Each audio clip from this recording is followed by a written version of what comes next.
council hearing looked into the FDNY's increasing response times to life-threatening medical emergencies. According to a City Hall report, the average response time has gone up more than a minute since 2019 to 7 minutes and 23 seconds. At the hearing, officials said more medical emergencies and traffic clogging city streets are two big factors causing the longer waits. FDNY officials say they've been implementing new programs like telemedicine to free up crews and improve response times for EMTs and paramedics. More eco-friendly Metro North trains will soon be up and running. The new trains are expected to reduce airborne pollutants by up to 85% compared to the current ones. Two new locomotives will soon be tested, expected to hit the tracks at the start of next year. Officials say over the next 3 years, the plan is to release another 27 for the Hudson and Harlem Metro North lines. Well, Halloween got off to a scary start for a Tampa, Florida mother. Her 18-month-old daughter got locked inside their Tesla for about 2 hours. Dakota Knox is her name. She said right after she strapped little Salem into her car seat and shut the door, all of them locked suddenly. She also said she tried the manual key and the Tesla app, but they didn't work either, so they called police, who cracked the back window, reached the door latch, and got the child out safely. We could see her just a little bit through here, but it's not enough to even stick your hand in, so she was crying. Wow. Dakota says the 12-volt battery that opens the door was the issue, but she did not get a notification from Tesla until after the battery died. Wow, so scary. Well, an internet superstar has reportedly been euthanized by New York State officials. The owner of Peanut the Squirrel made that announcement to over 500,000 followers on Instagram. He says 6 officers from the Department of Environmental Conservation seized the squirrel and a raccoon. A spokesperson for the agency says they began an investigation after receiving multiple reports about unsafe housing of wildlife. Well, fans are rallying behind Peanut. 35,000 people, should say, have signed a petition calling for state wildlife reforms. A lot of people talking about this. I get it. Wow. And just in time for the weekend, there's a new push to keep you safe at the bar. All right, we can expect to see the next time you hit up your favorite watering hole in the city. Plus, breaking the stigma by providing help for new moms who can't breastfeed. It's a story you'll only see right here on Fox 5 next.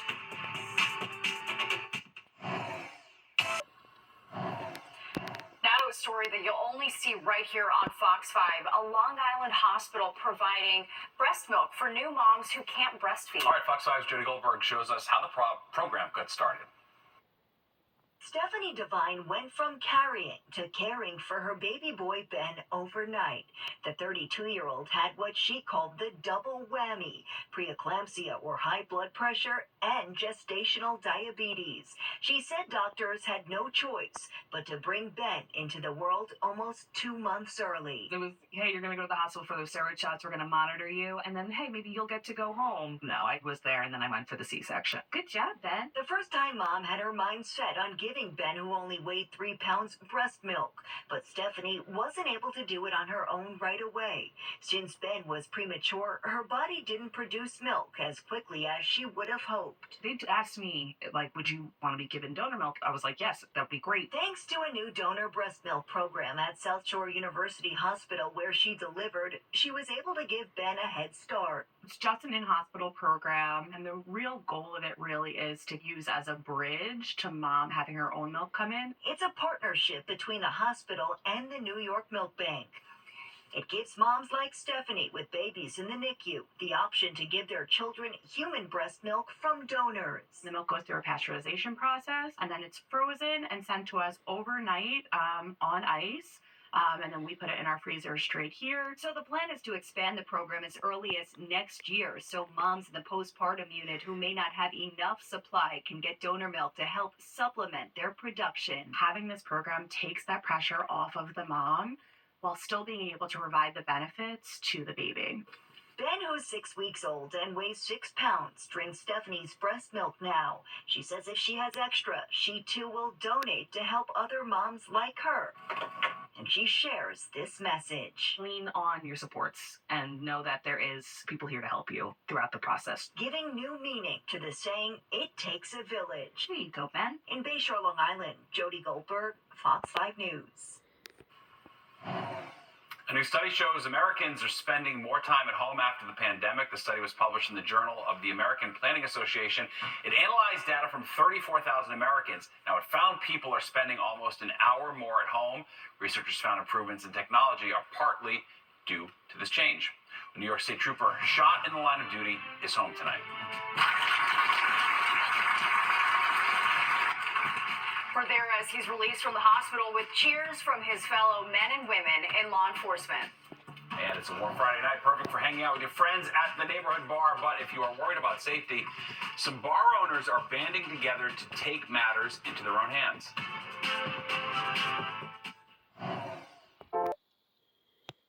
You're watching the 10 o'clock news.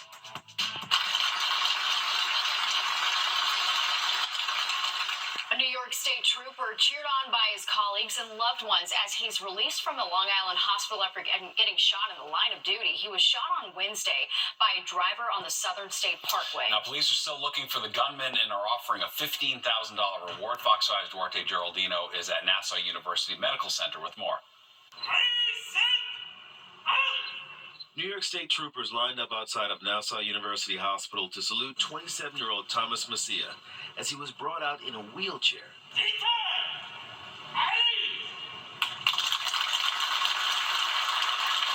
See that bandage around his leg?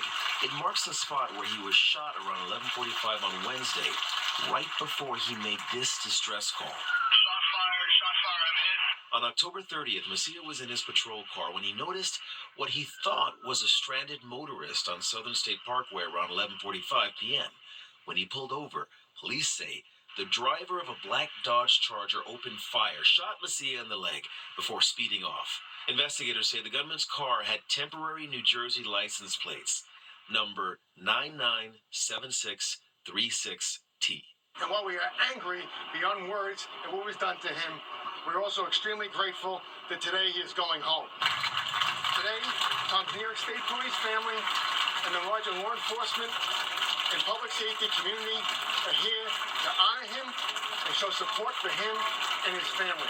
We will remain with him throughout his recovery, and we will always be by their side. Many of his supporters say he's lucky to have had the quick thinking and training to help save his own life. He tied a tourniquet around his own leg to stop the bleeding, which prevented him from losing a fatal amount of blood. How you feeling, Tom? You blessed man? Doing good. In East Meadow, Long Island, Duarte Geraldino, Fox 5 News. Well, police say an immigrant who illegally entered the U.S. was arrested for raping a 5-year-old girl on Long Island. 27-year-old Wilson Castillo Diaz is accused of sexually assaulting a little girl on October 16th in Westbury. Nassau County Police are trying to figure out if there are more victims. Investigators say Diaz crossed the border illegally in 2014. He's currently being held at the Nassau County Jail. A heated debate tonight between the candidates in the race for New York's 17th congressional district. Republican Congressman Mike Lawler facing a challenge from Democrat Mondaire Jones, who's fighting to get his seat back. It's been a tight race in a suburban area that includes Rockland and Putnam counties, northern Westchester, and parts of Dutchess. Tonight's debate was hosted by Pix 11. Immigration, just one of the big issues covered. Last year, House Republicans passed H.R. 2, the single strongest border security measure that would have increased border personnel, increased border wall, reinstated Remain in Mexico, and would have begun the process of deporting criminal aliens. Mondaire Jones opposed deporting criminal aliens and, in fact, wanted to give blanket amnesty to criminals here in the United States. That is a fundamental problem. The only reason it is not law today, this bill that would secure our southern border, is because Donald Trump told people like Mike Lawler to abandon that legislation. In fact, he joined Mike Johnson in saying it would be dead on arrival. The fact that he would lie about something that is obvious and in plain sight, as though this has not been extensively reported on, and make excuses for while in his 2 years in Congress as a freshman, he has done nothing to secure our southern border. This race is one of many in New York that could impact the balance of power in the House. And with just 4 days to go until Election Day, stay with Fox 5 and fox5ny.com for the latest from the campaign trail. Well, nothing can ruin a fun night out at the bar like becoming a victim of crime. Yeah, but as Fox 5's Richard G. Covas shows us, city bar owners are banding together to increase safety and to keep customers from becoming easy targets for thieves and those up to no good. Mocha Bar in Greenwich Village was packed post-happy hour on a weeknight in early fall.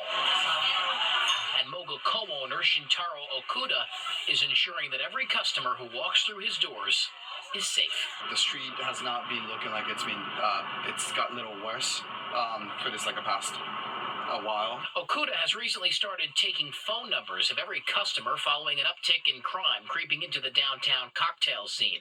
Some customers have reported getting pickpocketed, while others say they've been mugged. Me being at the forefront at the restaurant to kind of like gauge who's coming in, who's not. Local consulting firm Safe Night LLC is attempting to help Greenwich Village bars with a new accreditation and training program to keep customers and staff safe by reviewing a bar's existing policies like crowd control and accurate liquor pours. Staff safety is of utmost importance, and to develop more communicative, reciprocal relationships with NYPD, FDNY. According to Safe Night President Molly Mastoris, since the program launched, more than a dozen businesses have already signed up to participate. Give restaurants a way to, and bars, a way to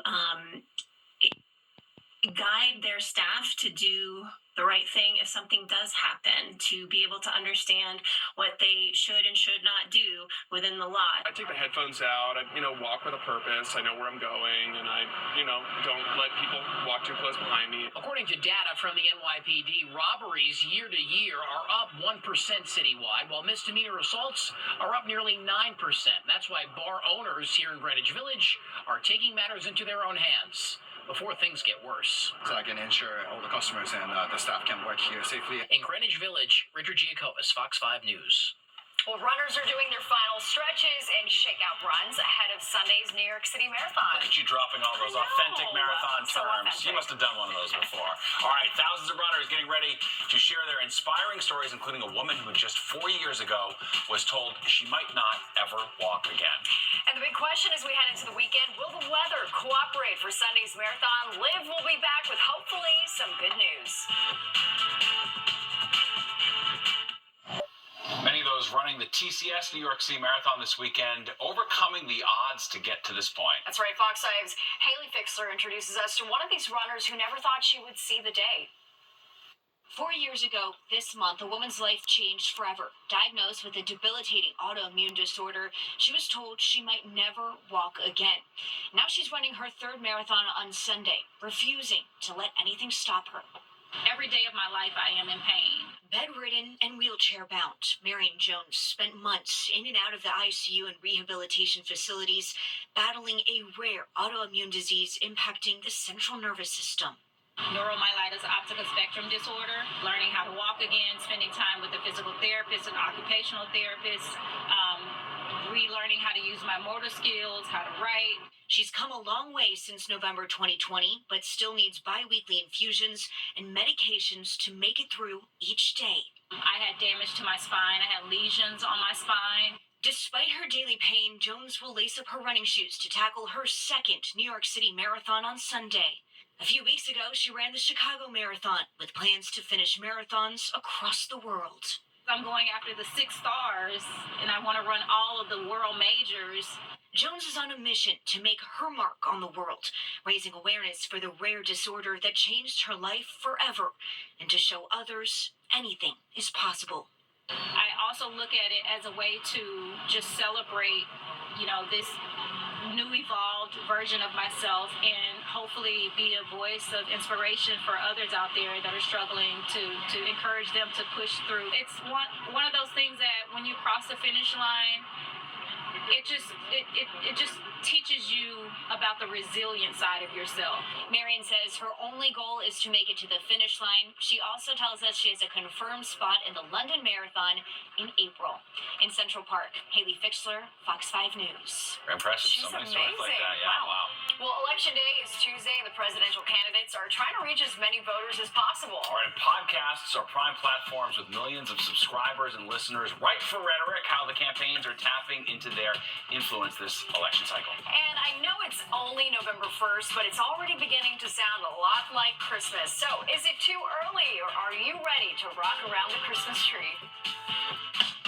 daylight saving ends this weekend. It technically happens at 2 a.m. Sunday morning, which means you get an extra hour of sleep. So don't forget to set your clocks back 1 hour Saturday night before going to bed, and then maybe like the rest of us, your iPhone will just do it automatically. That's the thing. I know. It's basically the oven is what I'm The down to. And I have oven, one like fridge, old school yeah. rotary clock that looks like it could have been in my elementary school. All right, well, straight ahead. The sun will come out tomorrow at MSG.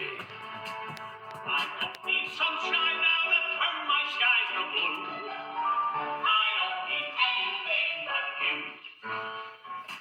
Annie is back in New York City, and an EGOT is going to be one of the stars dancing onto Easy Street.